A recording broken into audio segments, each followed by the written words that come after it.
ശുചീകരിച്ച Pandalam Valiyathodu DYFI നാടിന് സമർപ്പിച്ചു.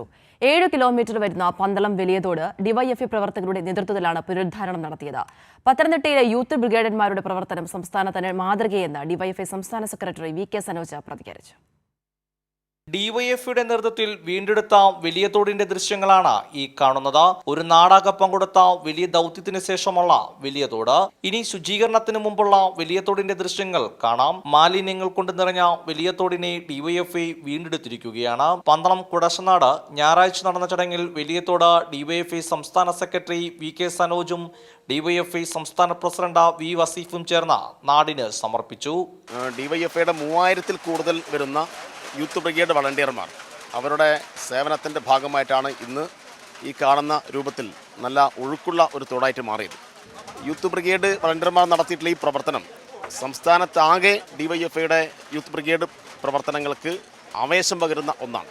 ചടങ്ങിൽ CPIM പത്തനംതിട്ട ജില്ലാ സെക്രട്ടറി രാജു എബ്രഹാമും പങ്കെടുത്തു. ദിവസം ഡിവൈഎഫ്ഐ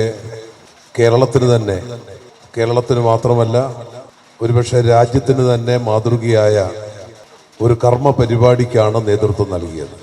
CPIM സംസ്ഥാന കമ്മിറ്റി അംഗം KP ഉദയഭാനു, പാർട്ടി ജില്ലാ കമ്മിറ്റി അംഗങ്ങളായ PB ഹർഷകുമാർ, ലസിത ടീച്ചർ തുടങ്ങിയവരും ചടങ്ങിൽ പങ്കെടുത്തു. കൈരളി ന്യൂസ്, പത്തനംതിട്ട.